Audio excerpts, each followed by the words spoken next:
Pozdrav svima! Ja sam Nataša Srdoć, predsjednica International Leaders Summita i prijašnjeg Adriatic instituta, čije aktivnosti sada možete pratiti pod okriljem ALS-a sa sjedištem u SAD-u.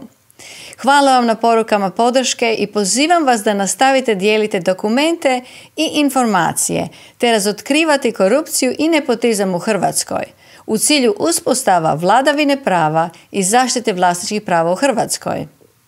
Danas ćemo analizirati gdje Hrvatska stoji u usporedbi s drugim zemljama u Europi i svijetu kada govorimo o neovisnosti pravosuđa i sprječavanju pranja novca.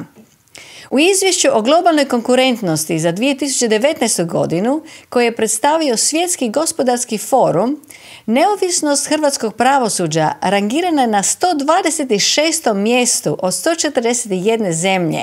Hrvatska je ocijenjena najlošijom u Europskoj uniji, te je dodatno zaostala za državama koje nisu članice Europske unije, uključujući Rusiju, Ukrajinu i Srbiju.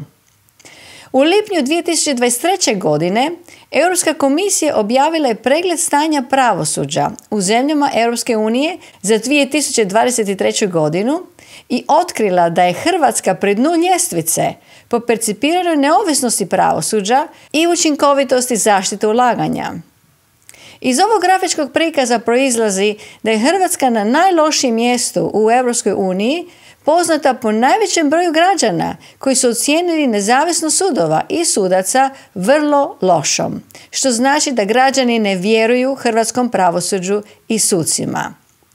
U sve tri kategorije građani Hrvatske su ocijenili svoju zemlju najlošijom, s najvećim državnim uplitanjem i političkim pritiscima na pravosuđe od strane države i pojedinačnih političara. Radna skupina za financijsko djelovanje, poznata po imenu Financial Action Task Force ili FATF, je 22. lipnja 2023. godine uvrstila Hrvatsku na sivu listu zemalja pod pojačanim nadzorom ovog međunarodnog nadzornog tijela koji prati pranje novca i financiranje terorizma.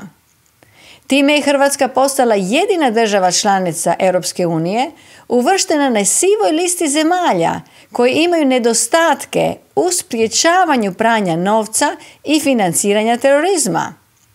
Debra Laprevot je jedna od savjetnica našoj organizaciji International Leaders Summit. Debra je lansirala jedinicu međunarodne korupcije Federalnog istražnog ureda, odnosno FBI-a.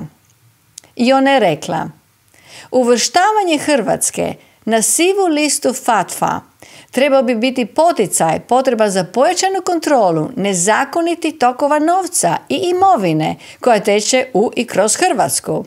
Hrvatska je dalje ogrezla u korupciji i prihvatila je novac iz Rusije i drugih zemalja u svoj sektor nekretnina, dok je istovremeno pružala sigurno utočište za jahte ruskih i ukrajinskih oligarha.